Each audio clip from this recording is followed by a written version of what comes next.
Good afternoon and welcome to the UPMC Children's Hospital of Pittsburgh Center for Rare Disease Therapy webinar series. I'm Jerry Vockley. I'm the director of the Center for Rare Disease Therapy here at Children's Hospital and the chief of medical genetics. I'm going to be talking to you today about fatty acid oxidation disorders and specifically novel therapies for inborn errors of fatty acid oxidation, utilizing a personalized medicine approach to help us provide better therapies.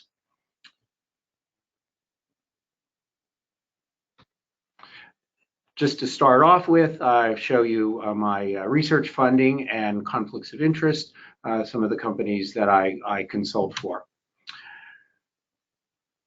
To understand what we're going to be talking about today, I'm going to drop back to some very basic biology, and that is what is called the central dogma. This is the transfer of information from DNA, the storage material of information in our cells, to proteins, the part of the chemicals in the cell that carry out the functions. So our information is carried for the most part in our nucleus, in every cell, on DNA. That DNA has to first be made into a copy called RNA, and the RNA carries the information then to the rest of the cell called the cytoplasm, where it's made into proteins, a process called translation.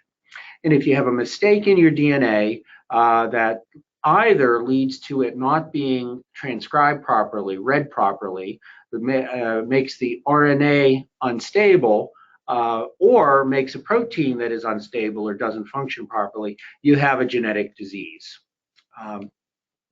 We're going to be talking today, of course, about energy metabolism, and I'm going to start off by showing you some very key interactions that are important to recognize when we're talking about fatty acid oxidation disorders. The process of fatty acid oxidation involves the release of stored fat from our tissues into the bloodstream. Those fats are brought into the cell. They're transported into a section of the cell called a mitochondria, and then they are burned through fatty acid oxidation. Fatty acid oxidation is a four-step process that is specific for the size of the fat that's being burned. The fats that are stored in our body are long strings of carbon atoms. Usually they're 16 to 18 carbon atoms long. And the fatty acid oxidation knocks two carbons off at a time and generates a compound called acetyl-CoA. For long chain fats, fats that are from about C16 all the way down to about C10 to C12, we call that long chain fatty acid oxidation, and they're inside the mitochondria. The reactions are carried out largely by very long chain acyl-CoA dehydrogenase, the VLCAD, and the mitochondrial trifunctional protein, which includes LCHAD, long chain 3-hydroxyacyl-CoA dehydrogenase. Now, when that acetyl-CoA is released from fatty acid oxidation, it can do one of two things. It can go to make ketones. That's the fuel that the body can use instead of glucose if you're fasting, or it can go into the TCA cycle. The TCA cycle, also called the Krebs cycle, TCA stands for tricarboxylic acid, makes additional fuel that, in addition to the fuel that comes from fatty acid oxidation, goes into a third pathway called electron transport chain. And the electron transport chain is actually now the set of chemical reactions that make ATP, the fuel that most of the biochemical reactions in the body, in the cell, need. The fact that all three of these interact means that they can also overlap to some extent in their clinical symptoms, and it may even turn out in some situations that the problems related to, for example, generation of ATP from fatty acid oxidation are actually the ones that are the most pertinent to the clinical condition. Let's take a further look at those mitochondria that I mentioned in the last slide. Mitochondria are these very specialized structures that occur inside every cell, and there are a handful to hundreds of these in every cell. And they have this bean shape in cartoon form, but in reality, they're very much more complicated. But we're going to look at this to understand the basic principles. There's this outer covering called the outer membrane, and this inner covering called the inner membrane. And the inner membrane has this very unique structure, here cartooned as these pouches of the inner mitochondrial membrane. You can actually even see them here in an electron microscope. And most of the respiratory chain, the electron transport chain that I mentioned previously, and fatty acid oxidation for long chain fats is right down here in this area called the cristae. And one thing that I'll mention now, and we'll come back to it closer to the end of the talk, is that to be able to make these very dramatic bends, there's a special fat, a special lipid that the inner mitochondrial membrane needs called cardiolipin. And just hold on to that for a little bit and we'll come back to it. All right, we already talked about that. So one of the things that I've worked a lot in my laboratory where I research fatty acid oxidations has been to characterize how fatty acid oxidation interacts with the respiratory chain. And this is a cartoon that shows that. The respiratory chain is composed of four large protein complexes called, simply enough, complex 1, 2, 3, and 4.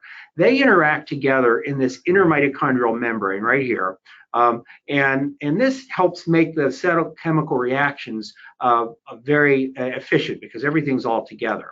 And over the last 10 to 12 years, work that I've done has shown that the fatty acid oxidation proteins also interact with this electron transport chain here at the inner mitochondrial membrane. And so this is one large complex that is necessary for efficient metabolism. What does that mean to clinical symptoms? Well, think about a house of cards. If you have a house of cards and you pull this top card off, well, you're not going to do very much besides lose that top card. However, if you pull off something down here at the bottom, what's going to happen? Well, the whole thing is going to fall down. And so you can think about that complex of proteins interacting in a similar way. You can have mistakes that just cause one of those proteins not to function properly, or you can have mistakes that disrupt the whole complex and make it fall apart, and that keeps it from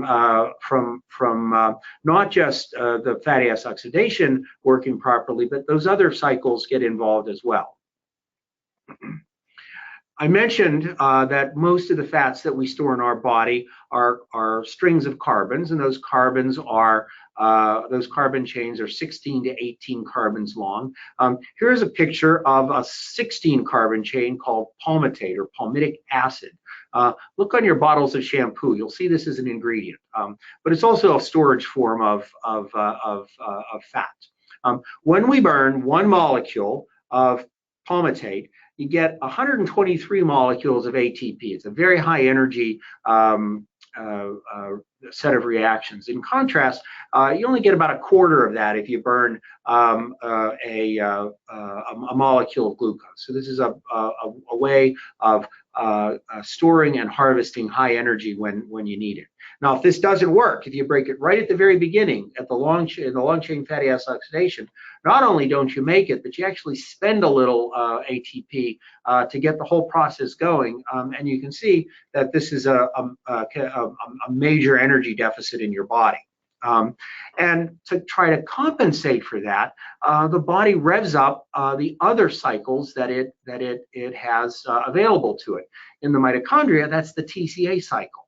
And so when the TCA cycle is going at high speed, because the fuel that the electron transport chain needs to make ATP is not getting to it. The TCA cycle goes and it goes and it goes and it goes. The fuel is acetyl-CoA, which we can still get from C8, medium chain triglyceride. And that can come into the mitochondria very readily. It bypasses these enzymes, and so you can make the TCA cycle work with that.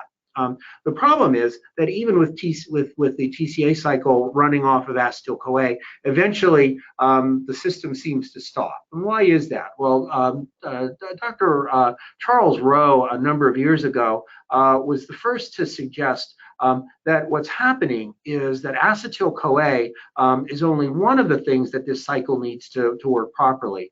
This is C2. It also needs odd chain carbons, C3, and that is shown right here at this stage of the cycle. And so if you're just giving C8, you run out of C3 as this keeps running and running and running. So Dr. Rowe thought, well, let's give C7 instead, where you can make 2 molecules of C2, 1, 2, and have a C3 left over. And that's triheptanoin. And that whole process is called anaplerosis, and using it for therapy is called anaplerotic therapy. This now has been used for close to 20 years. And I'm going to show you some of the information that's now allowed us to bring this to the FDA for approval in the coming year. First of all, Dr. Melanie Gillingham and I at the University of Oregon Health Science Center did a clinical trial where we looked at where we compared patients who were taking triheptanoin or were put on triheptanoin compared to patients who were put on C8, medium chain triglyceride oil, in a blinded fashion. And we did a very complicated set of clinical tests. Patients came to the hospital, did some things at home. Not going to spend a whole lot of time to talk about that. And then 4 months later, we brought them back in the hospital and repeated that. And what we were able to show was that they showed that they had improved cardiac function, even though all of the patients in this study had normal cardiac function to start with. The left ventricle, the part of the heart that pumps the blood out to the body, was improved significally with triheptanoin compared to C8. And Dr. Gillingham had even shown that C8 improved over a high carbohydrate load. So the improvement of C7 over carbohydrate is even more significant. Well, that's a duplicate. We didn't see any clinical changes in those individuals because they were well to start with, and we were only following them for 4 months. And so we really couldn't make any comments about that.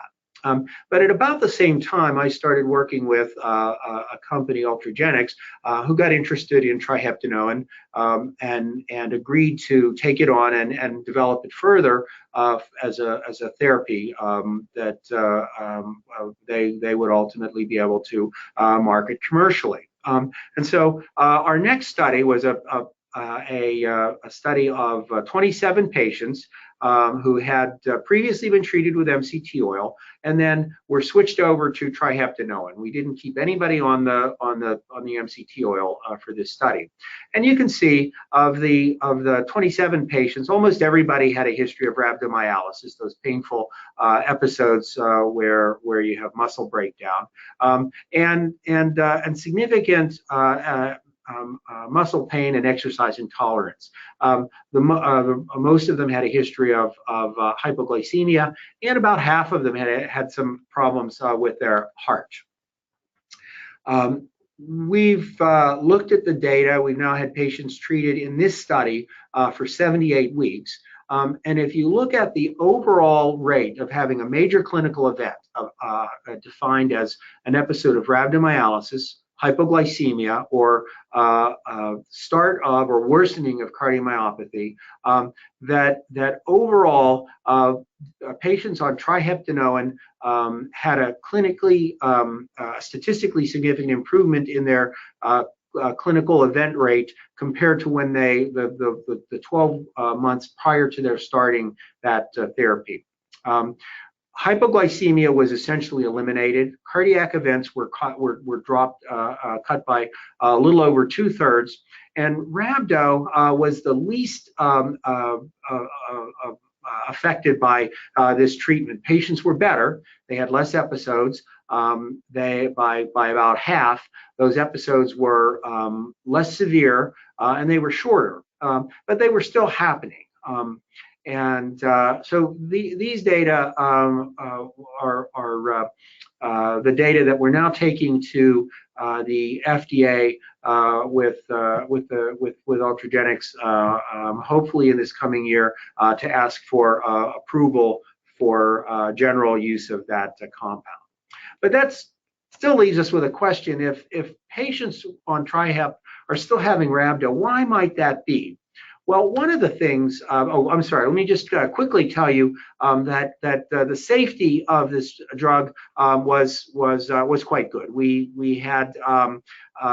saw a fair amount of GI symptoms, mostly because we were increasing the dose a little bit compared with most patients on MCT oil, but basically nothing that we didn't see on patients who had MCT oil. And so we think this is going to be a very safe drug.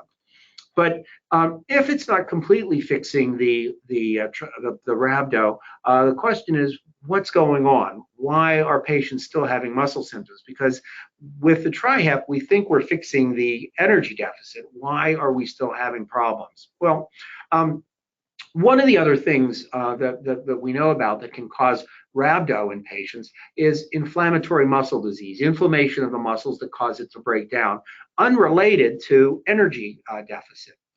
So I did a quick study. I was able to go into my freezer and pull out 16 samples from patients that I'd seen over the years who were both on either on MCT oil or triheptanoin, and compare them. And it turns out that it didn't matter whether they were on MCT or triheptanoin. They still had evidence of inflammation in their blood and in their white blood cells. In this picture, what you can see are 7 different what are called cytokines, inflammatory molecules that we can measure in the blood, and green is normal. Anything other than green is abnormal, and anything that's red is really abnormal. And so what you can see is that everybody in this study had almost everybody. Here's one who just barely had a little bit of abnormality, but almost everybody had some evidence of inflammation. And so you can think of this as somebody sort of standing on a cliff looking over at the river on the bottom. You're not having trouble yet, but all it takes is a little shove, and you're falling over the cliff. Well, what can we do about that? Why is that happening? Well, we think it's related to that original picture that I showed you of those 3 cycles not working properly, and that house of cards. So if you have a change in your fatty acid oxidation proteins that affect the respiratory chain, the electron transport chain, what happens is that electron transport chain, we think, is now less tightly packed. And when that happens, the oxygen that it's burning for fuel to make the ATP the intermediate compounds called reactive oxygen can leak out into the mitochondria and cause damage. That's called reactive oxygen or superoxides. And here, one of our patient's cells, these are skin cells that we grow in the laboratory, taken from patients when we first diagnosed them with fatty acid oxidation disorder. And here, what you can see is these damaging oxygen species, superoxides, in this patient's cells are very much higher than in a control cell line. And this has been true for almost every cell line that we've looked at from patients with long-chain fatty acid oxidation disorders. So we think we're seeing something here that may help explain the rhabdo episodes and will allow us to treat it with a different drug that can potentially help to control this. This is an antioxidant, something that controls these reactive oxygen species. And you can see that here in the control cell lines, the normal cell lines, doesn't really do anything. But in that cell line I showed you before, from a patient with VLCAD deficiency, it drops the reactive oxygen species. It doesn't normalize it, but it drops it by a lot. And we think this will translate into clinical improvement in patients who are having a lot of rhabdo. We're not at the point where we're ready to put this into patients yet, hopefully another year or two, but we're moving forward on that. Just to show you that this is not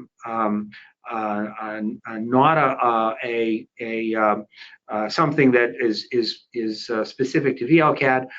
Here's a cell line from a patient with LCHAD deficiency, and you can see these reactive oxygen species are also elevated. Now, I didn't include the picture here that shows response, but it also does. These cells also respond to the reactive oxygen, to that antioxidant.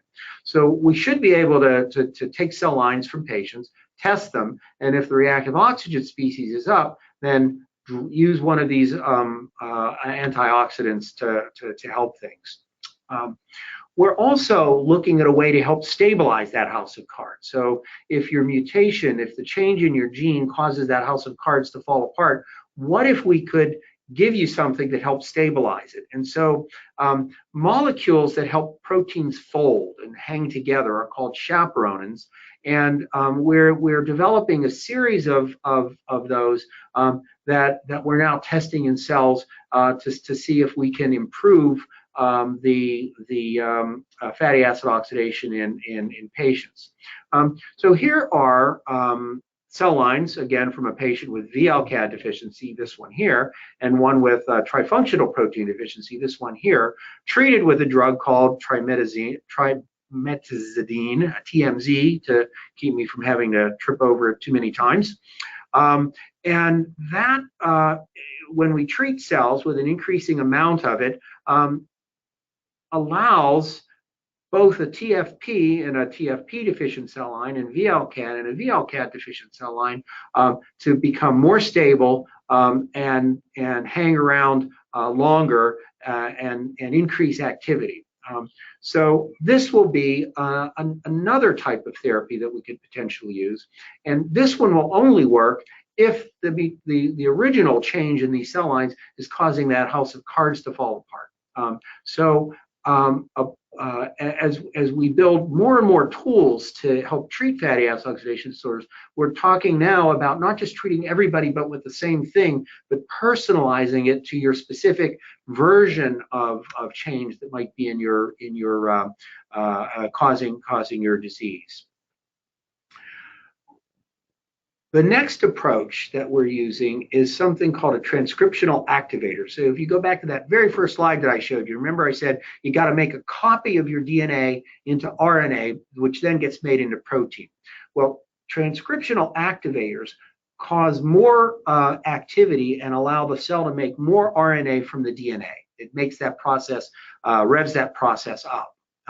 And so if you have a change in your protein that leads to a stable protein and a little tiny bit of activity, if we can rev up your gene and get more of it made, more of that protein made, a little bit of more of something that's a little bit active is going to improve things, right?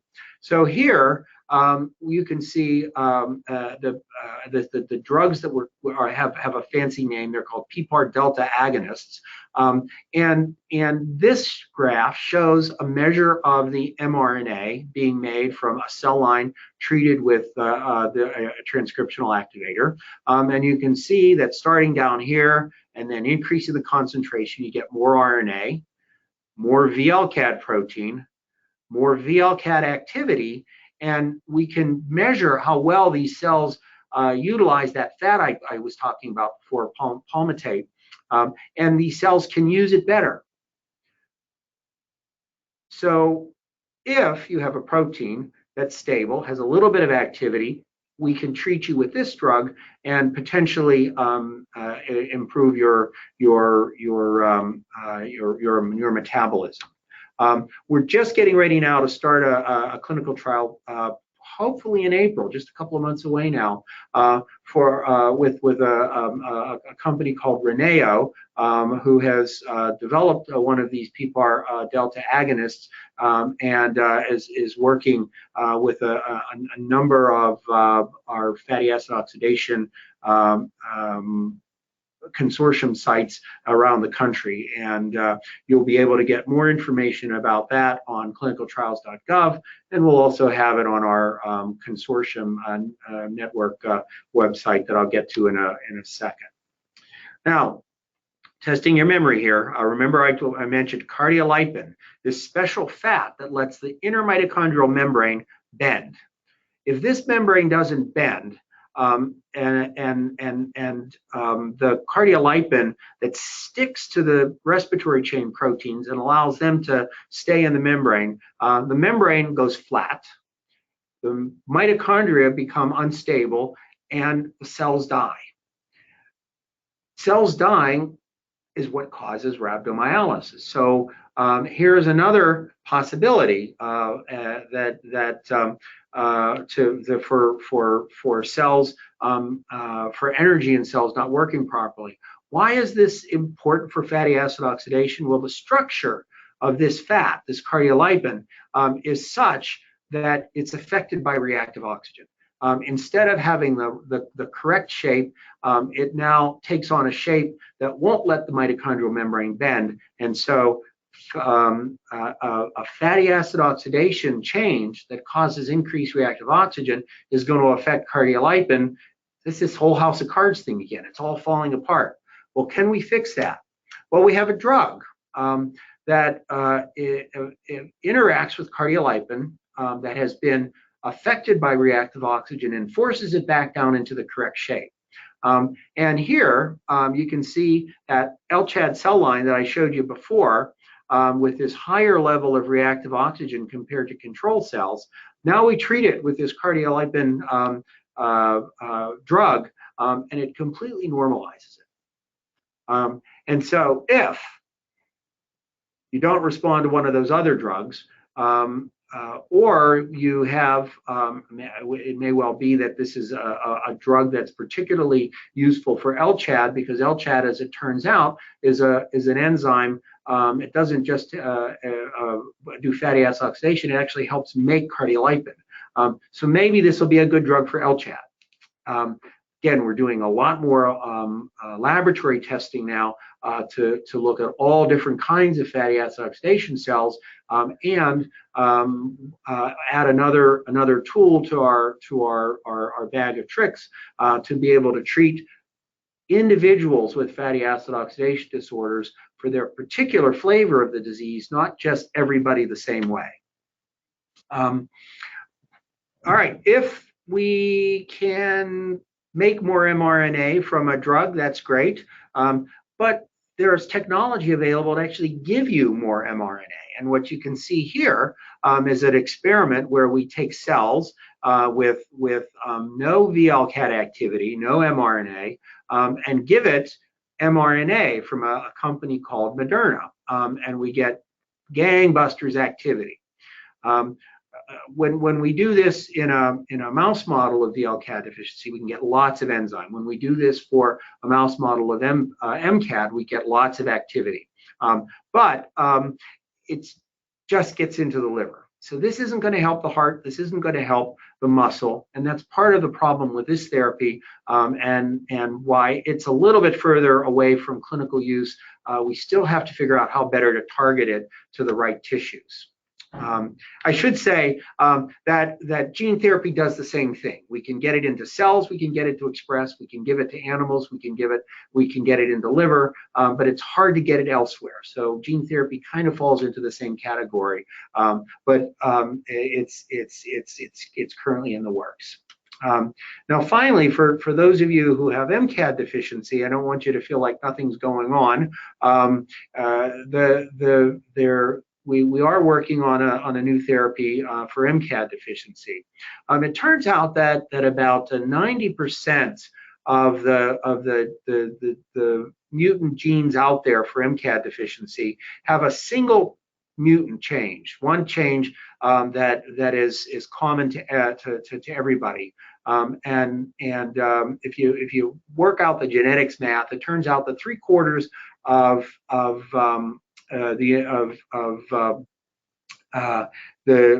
I'm sorry, 3/4 of the mutant mutations are this one mutation, and the 90% that I was saying before is that 90% of individuals who have MCAD deficiency have at least one copy of this common mutation. But we have a drug that when we give it to cells with MCAD deficiency, increases the MCAD activity because it's able to bind to the protein and act as one of those chaperonins. It helps the enzyme fold properly. And it turns out that this enzyme, if we can fold properly and make it stable, actually works quite well.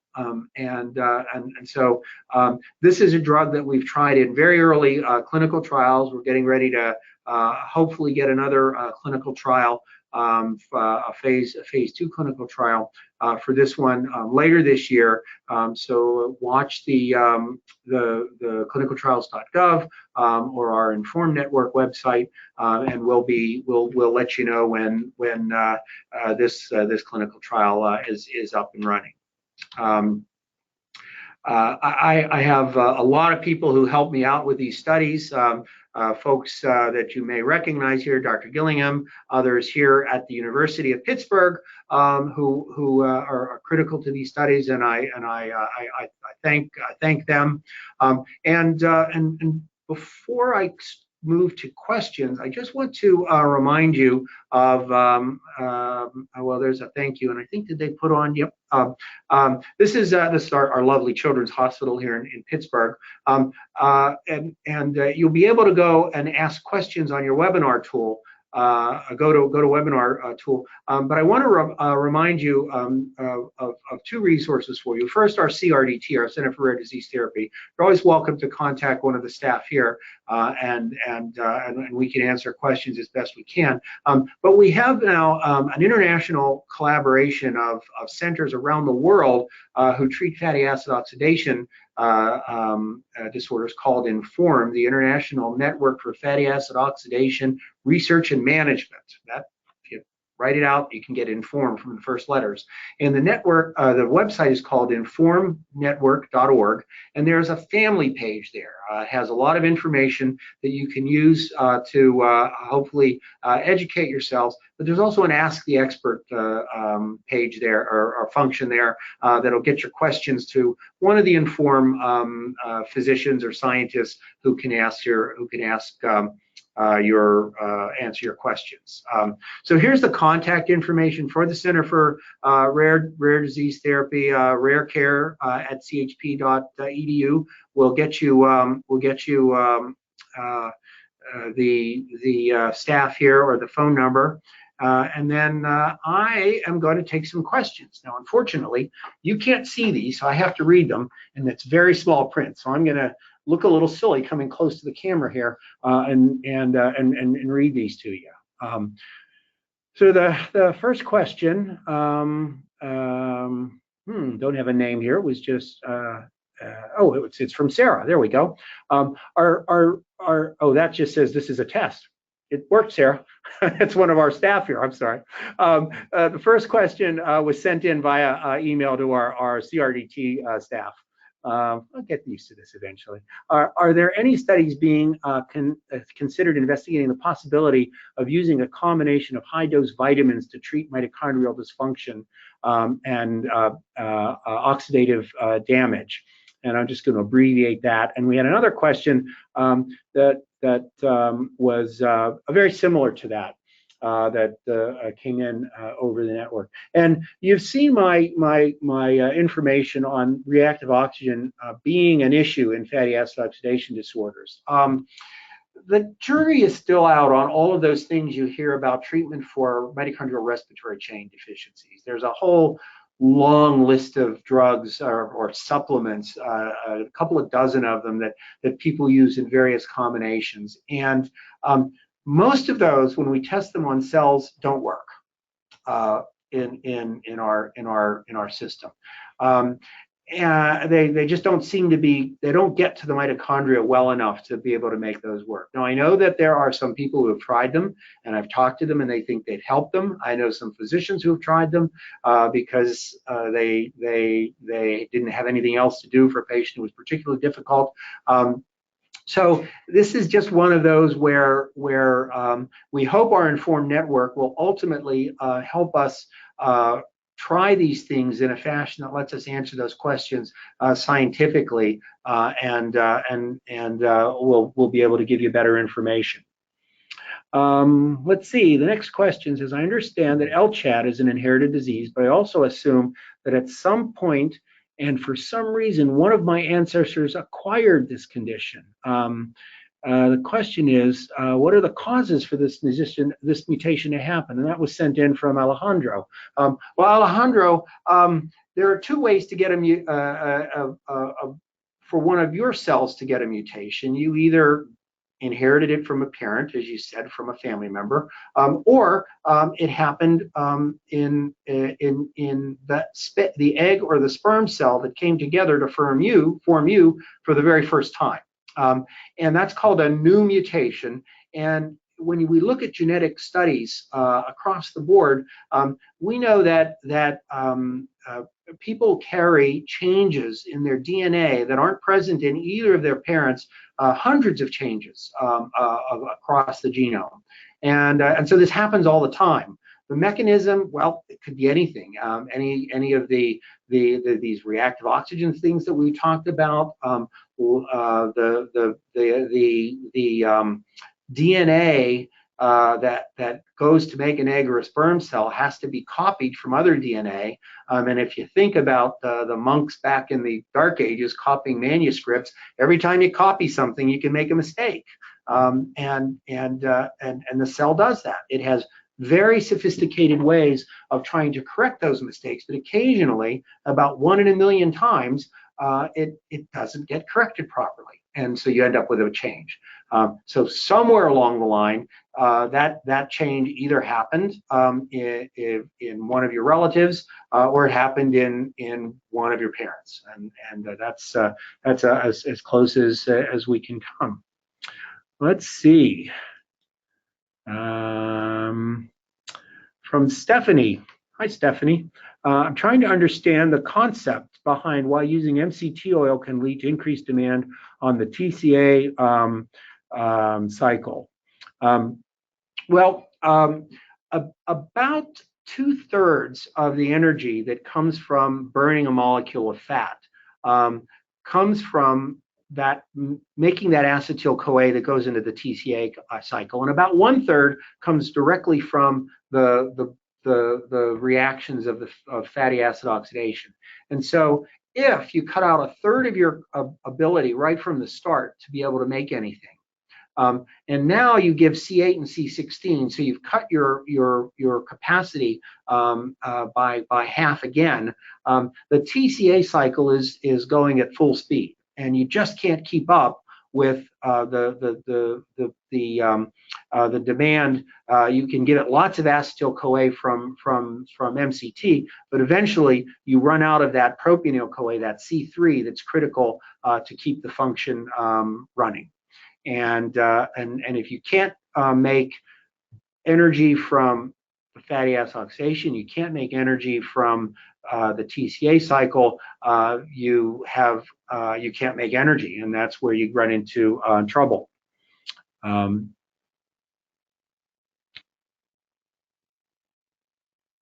Let's see. John says, my son rather is 3 years old with MCAD. As he ages, are there foods to stay away from? For example, foods that are high in fat and carbohydrates.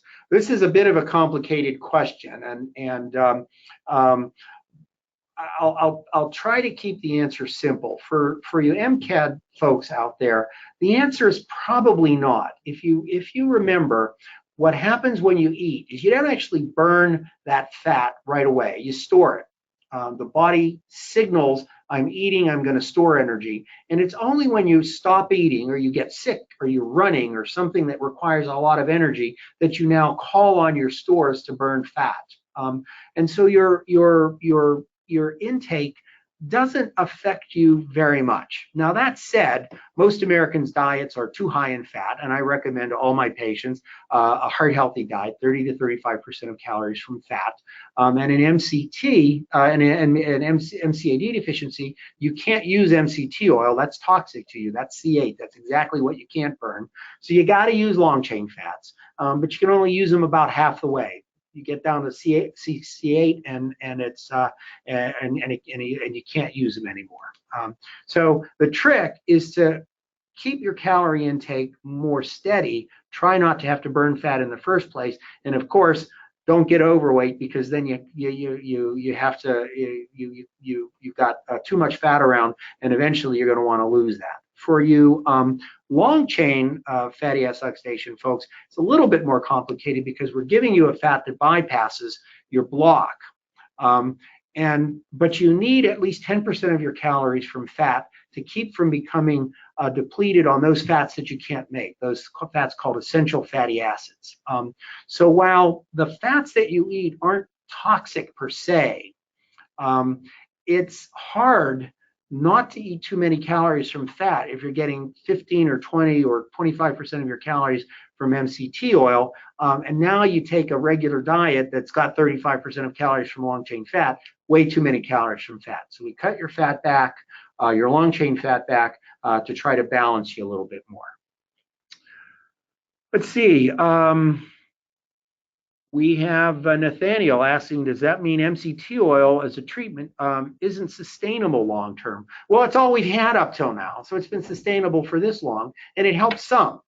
But I think I've shown you that it isn't, that there are some problems with it, and we think that our data are convincing that the triheptanone is better than MCT oil for the reasons we've discussed. As we hope it becomes approved by the FDA in the coming year or so, I think it is certainly worth discussing with your care providers switching from MCT to triheptanone. How do you define the difference between muscle pain and rhabdo, and what is the CK threshold? Well, muscle pain is just that. If you have cramps, but the muscle inflammation or energy deficit isn't enough to actually cause your muscle to break down, then it's just cramps. It's muscle pain. Think about, well, I can tell you, if I tried to run 10 miles after this seminar, by tomorrow morning, my muscles would be achy. I probably wouldn't have too high a level of CK. That's what muscle cramps are, or muscle pain. To call it rhabdo, you actually have to have an increase in CK, the enzyme that is a marker of cell breakdown. There's an official definition, and some people say it's got to be above 1,000 to be an episode of rhabdo. Some say 2,000. Every lab has a different normal. Most labs are about 200 to 250. So if you're higher than that, by definition, you're having muscle breakdown. That's rhabdo. It may be subclinical. It may not be something that you notice. Many of patients with, especially the VLCAD and LCHAD patients, you may have gone to your doctor, gotten a CK result back that was 1,000, and you said, "Gee, I didn't know it. I wasn't having any symptoms." So that's not symptomatic, but it's still muscle breakdown. So it's a matter of semantics. Let's see. We have Debbie asking, what's the riboflavin dose? Okay, I'm gonna take a pass on that one, Debbie, because I can't give you specific doses for specific diseases for specific patients. I will tell you that 100 milligrams of riboflavin is a lot. 300 milligrams is a ton, and if you take too much riboflavin, you end up with an upset stomach. So talk to your doctor and get a dose that works for you and your local care team. There is a new form of riboflavin out there that's microencapsulated, and so if you need to be on the higher end, it's a little bit easier on the stomach. So you might want to talk to your care providers about that. Brittany is asking, for patients who haven't had rhabdo, is the antioxidant therapy still going to be recommended? I guess the answer to that is really it depends, because remember, there are other symptoms in fatty acid oxidation disorders, the heart symptoms, the hypoglycemia. So the goal here is to bring everything under control. Since the triamcinolone has done a nice job of preventing hypoglycemia, we probably won't need to use anything other than that if all you have is hypoglycemia. Now, most patients with long-chain fatty acid oxidation disorders, as they get older, will have some muscle symptoms. And so in that case, if you have muscle symptoms and they're not being treated, whether you're on MCT oil or C7, one of these other drugs could be helpful to you. The cardiomyopathy, although it's improved with the C7s considerably, still isn't completely eliminated, and so that may be another set of symptoms that's going to ultimately be a very an indication for use of these, well, some of these other drugs. Our goal, when I talk about precision medicine in treating these disorders, is not to look at any one of you and assume that you're the same as anyone else.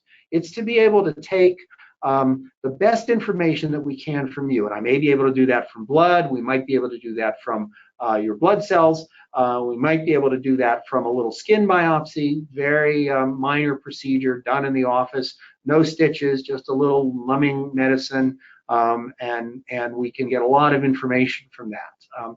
So whatever we need to do to get our information about you and your mutation and why you have your disease will then allow us to look at ultimately our whole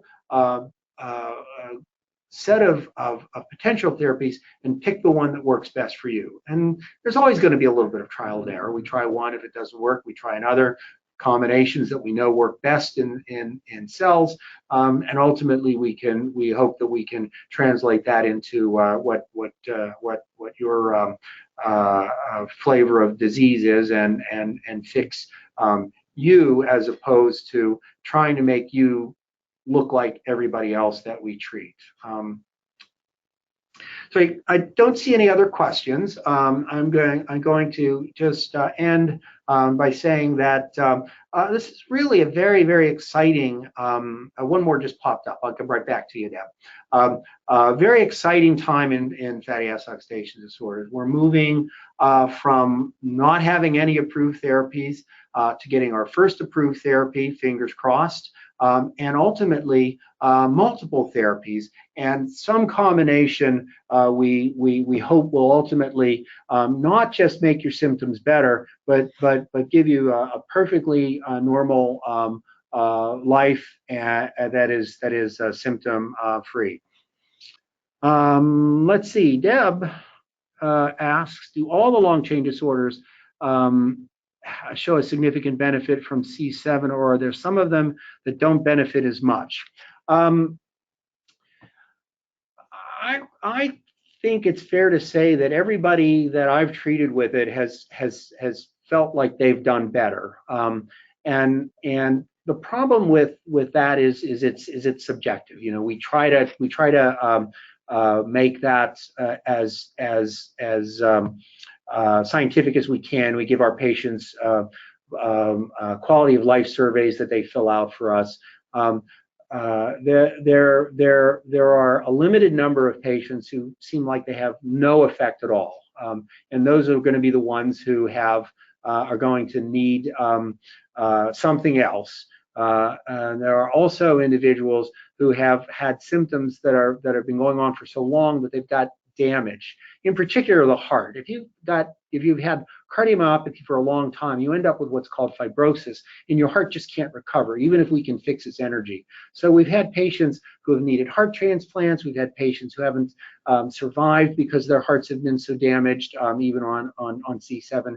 So nothing is 100%, I guess, is the way to answer that. And Brittany snuck one last question in there. Okay, we'll take that one and then sign off. Will skin biopsy be required? I hope not, but if it is, we're going to try to do some of these same studies on white blood cells.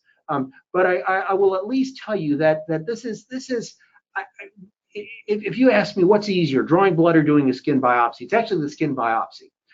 Because I can see your skin, I can't see your blood vessels most of the time, and it's very easy to just go in. It's a little cookie cutter type of an instrument. Looks like the end of a pen, a ballpoint pen with the point retracted. That's the size of it. So we just do a little bit of numbing, depending on your age. We sometimes do it here, sometimes we do it on your thigh. Some people do it on the backside, and you just put a little bit of numbing cream on there, a little bit of lidocaine. And use this tool for the biopsy. Put a Band-Aid on it. In a couple of days, it's better. So to get the most benefit from these new drugs, will want to know how you respond. But it's not going to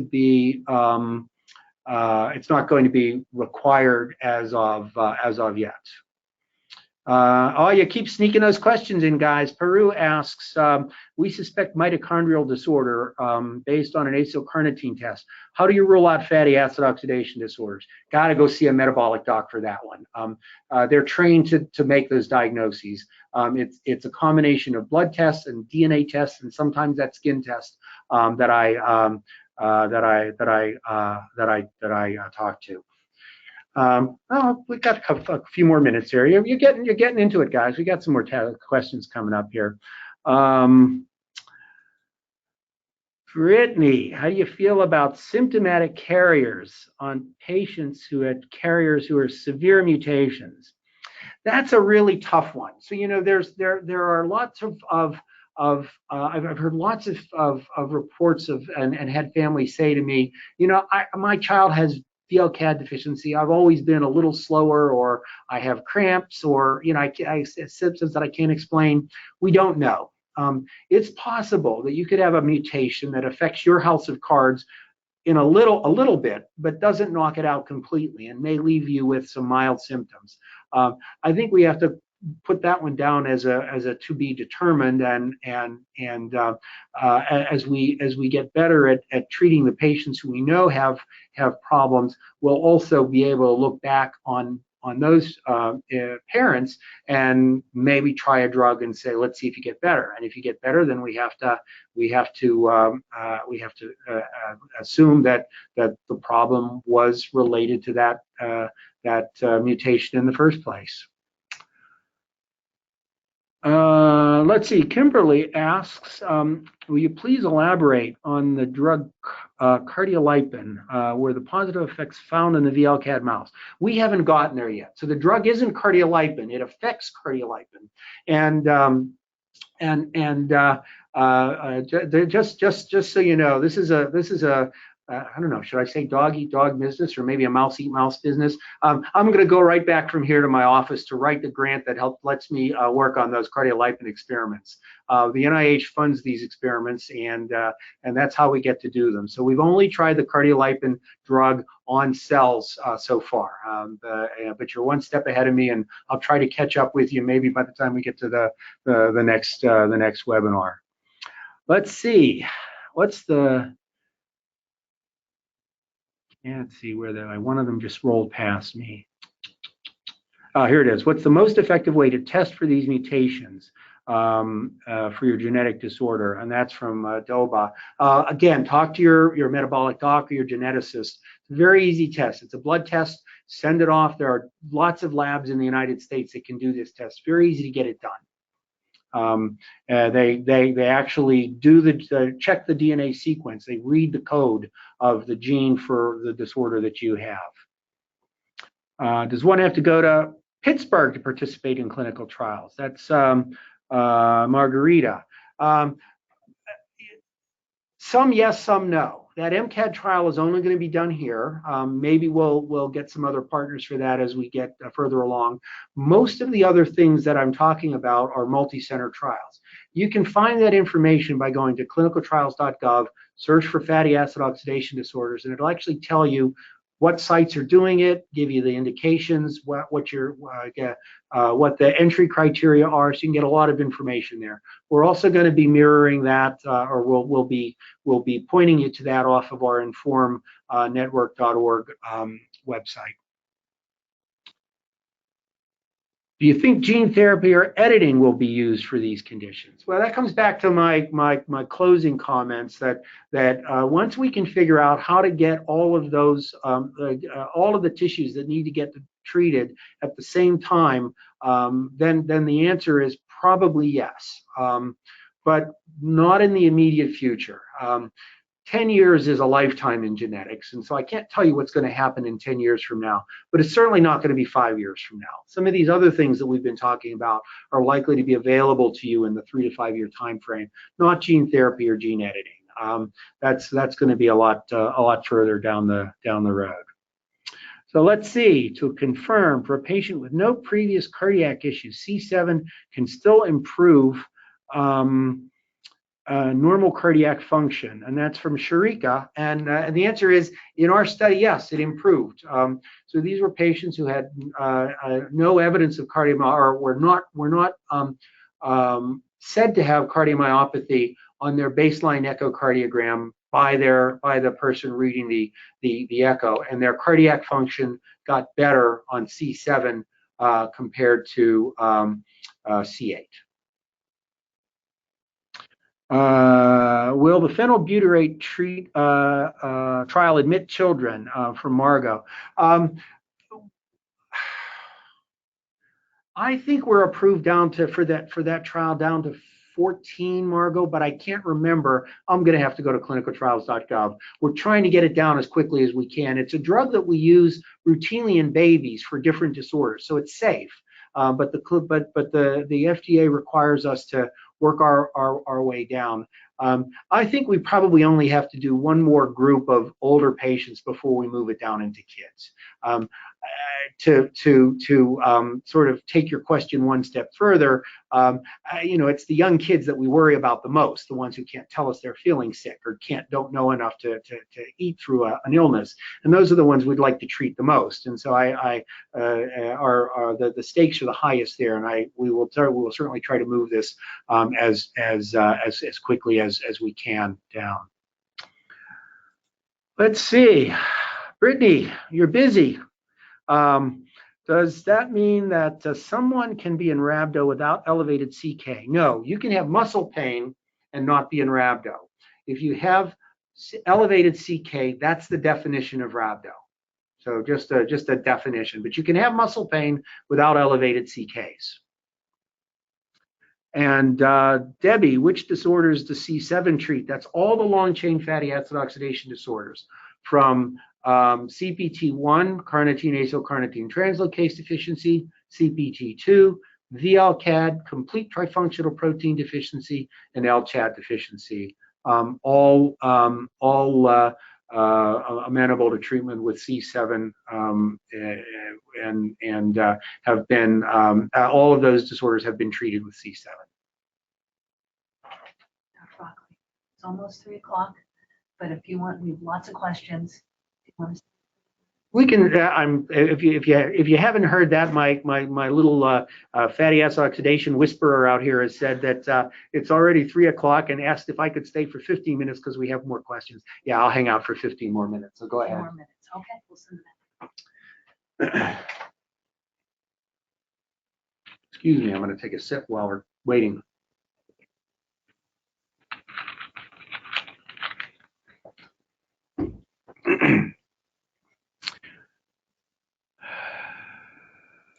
All right, they've got to transfer them from your questions over to something that I can see. And in the meantime, just to give you some time frame about how things are going to likely play out here, we will have the MCAD study up and running hopefully by the summer. It's a good time to get college kids and you high schoolers who can take time away in the summertime to us. The RENEO study, the transcriptional activator, we think will be enrolling by April.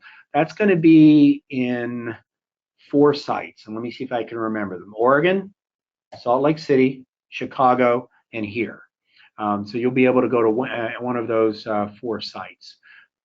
The C7 trials are open only at this point for compassionate use. If you are having a lot of trouble, the language that we use is failing conventional therapy.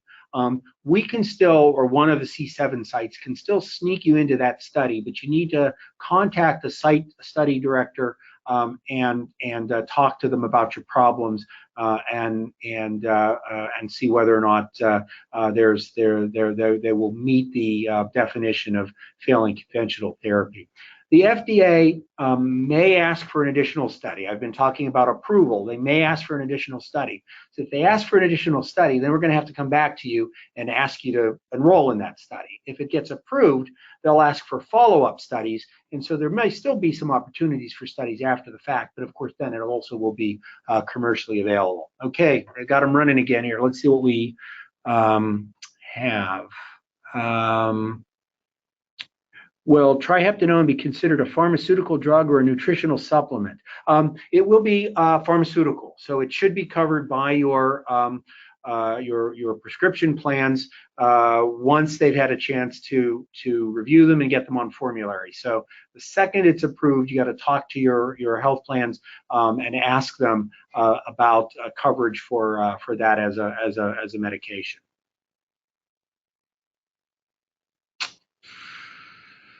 Let's see.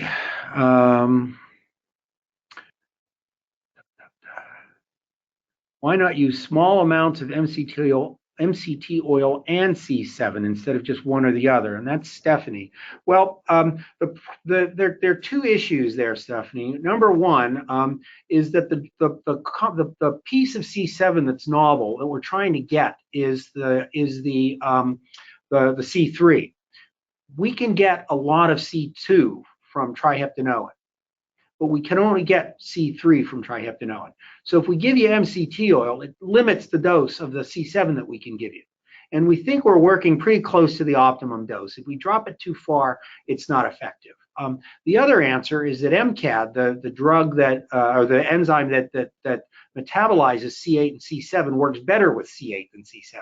So if you've got a lot of C8 floating around, it actually interferes to some extent with the C7 metabolism. So C8 plus C7 doesn't make sense for a couple of reasons, and actually is probably counterproductive.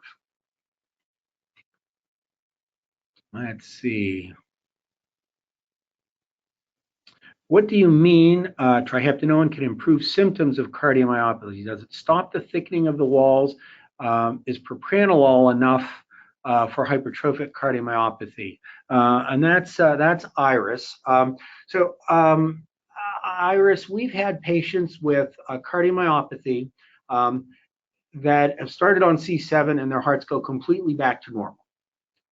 So these are, you can have 2 kinds of cardiomyopathy with fatty acid oxidation defects. Your heart can sort of get weak and just end up being like a balloon filled with water. So it stretches, but the wall stays thin. That's called dilated cardiomyopathy. If the wall stays thick, that's hypertrophic cardiomyopathy. And both seem to be responsive to C7. Now, not everybody gets to 100% normal activity, but most of our patients that have had heart problems have gotten better. If you're better on C7, you don't need the propranolol. If you still have some heart dysfunction, then you may need another drug. And propranolol may not be the right drug. So this is one where you really need to go to somebody, a metabolic physician who's working with a a cardiologist who knows these diseases and can give you the right medication. Let's see. Nicole asks, is there always a mutant gene responsible for FAODs? Our 10-year-old has had muscle weakness and pain and hypoglycemia with ketones during fasting and illness during both. And I'll shorten it up to say you don't know what he's got. And that's an all too common problem, unfortunately, Nicole. The fact that your son is making ketones would suggest it's not a fatty acid oxidation disorder, because fatty acid oxidation disorders, typically you don't make a lot of ketones, and so it could be something else. Not all mutations are discoverable by DNA testing. Typically, we find about 90% of them, and so what that means is about 2% of people have what can be diagnosed as fatty acid oxidation disorders for other reasons, using other tests, but don't find the mutation. But those other tests should be abnormal. So your metabolic doc should be able to look at your acyl-carnitine profile, your urine organic acids, and do this skin biopsy test that I talked about, and tell you whether or not you have a fatty acid oxidation defect, whether or not there's a mutation that's identifiable on your on testing. You also asked about mitochondrial dysfunction, responding well to CoQ and creatine. So remember back in the beginning, I talked about how all three of these cycles interact. You can have secondary respiratory chain deficiencies in fatty acid oxidation disorders. You can also have secondary fatty acid oxidation disorders in patients who have respiratory chain deficiencies. Your constellation of symptoms and your response to therapy sounds a little bit more like a mitochondrial respiratory chain deficiency, so it's the other testing, if it's already been done and says it isn't a fatty acid oxidation disorder, is probably right. It's probably not a primary fatty acid oxidation disorder. I'll say this: if you send questions into informnetwork.org, I can't answer specific questions about specific symptoms or problems, but so I have to try to keep it general. Let's see. To confirm, for a patient with no previous cardiac issues, C7 still improves normal cardiac function. Can you review that snippet you mentioned? Oh, I think this one is showing up from a previous. That showed up before. I think that was one of Stephanie's questions. Is it possible that it could work to prevent future cardiac issues? I don't know if I answered that half of the question. The answer is we hope so, but we haven't done long enough follow-up to know. So we've got now patients who have been treated for almost 20 years, starting with original Dr. Rose studies. I've followed patients for now, well, I actually followed Dr. Rose's original patient, so I know that patient. And we certainly hope that our patients that we're identifying through newborn screening, if we start them on C7, will ultimately not develop cardiomyopathy. One of the things that the FDA requires when a drug is approved is something called post-marketing studies, and those studies ask those kinds of questions. So they'll say you got to watch these patients for 10 years and see if anything happens. It's part of studying a rare disease. Son is interested in trying the keto diet. Yes, you cannot use the keto diet with fatty acid oxidation disorders. Fats are what you can't burn. So if that's what you give, it's going to make you horribly sick and could kill you. Stay away from it. They don't usually be that blunt, but don't do it. New guidelines for standard VLCAD diets. That's Michael, and resveratrol as an antioxidant. We've tried resveratrol. It hasn't worked in cells. So there are a couple of investigators that have reported that it improves cells by a little bit. Resveratrol is one of those transcriptional activators that also has a little bit of direct antioxidant function. So that's one of those to be determined, whether or not it'll be as effective or not compared to some of the other things. We think the drugs that we're using are more potent on both sides of that equation, and so are going to be a better drug than resveratrol. New guidelines for VLCAD diet, yes, coming out soon.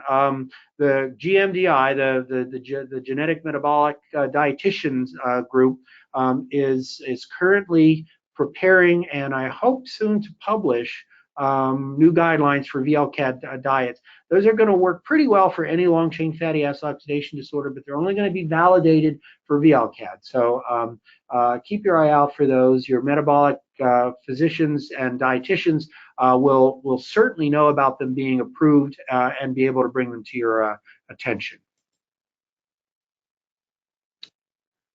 More C7 and cardiac questions. This is Kimberly.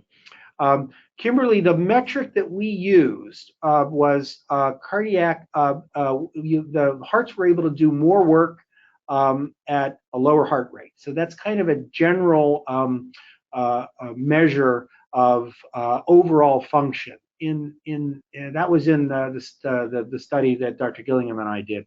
In the triheptanoin trials with Ultragenyx, we're actually following echocardiograms, and so hearts that aren't beating well, usually measured by something called the ejection fraction, start beating better. So a normal ejection fraction is 65. We've had patients with as low as essentially 0, and they go back to normal 65 when they start on triheptanoin. Do all patients with long-chain fatty acid oxidation disorders have cardiomyopathy? No. Right now, we don't have good natural history data. It's one of the things that we're trying to capture with the INFORM network. Probably 10 to 20% as a guesstimate. And that's because we have most of our history with kids or with patients who are less than 20 or 25, the era of newborn screening. For adults who are now starting to hit their third and fourth and even fifth decade of life, with especially VLCAD and LCHAD, we just don't know whether you're going to be at risk for heart failure later on. Job safety for me. I hope you'll continue to go see your metabolic docs. It's going to be important to follow that and keep tabs on it over time.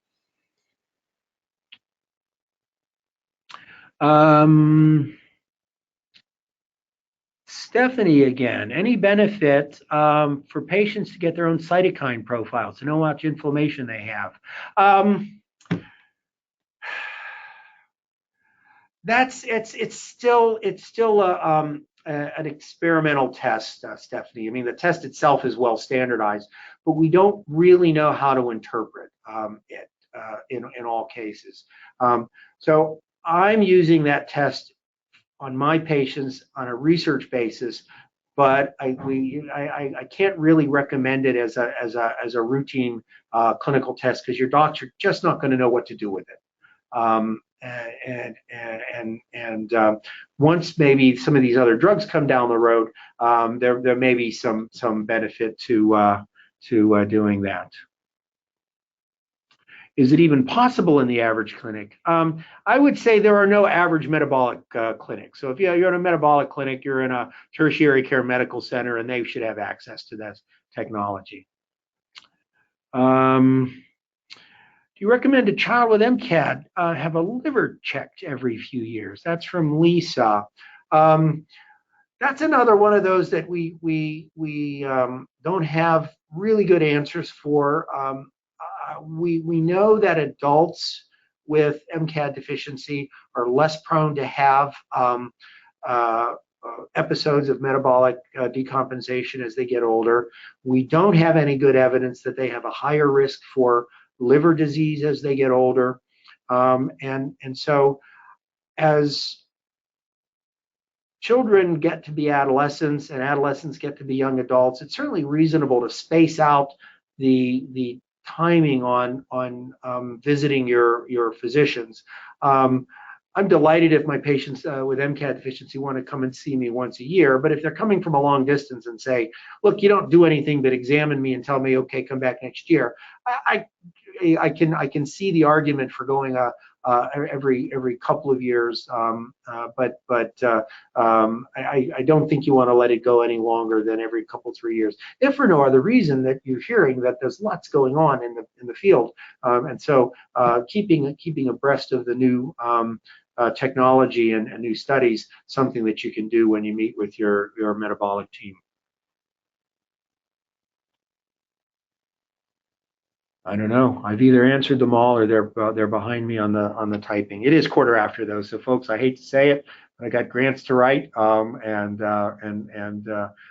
meetings to attend. So I really appreciate your taking the time to be on this webinar. I hope you found it helpful. Please feel free to get involved with Inform Network through the informnetwork.org. There will be volunteer opportunities there for you to help move the field of fatty acid oxidation disorders along, and we'll have opportunities for face-to-face meetings as we move that consortium forward. So thanks for participating, and I hope to see you on the next webinar. Bye-bye.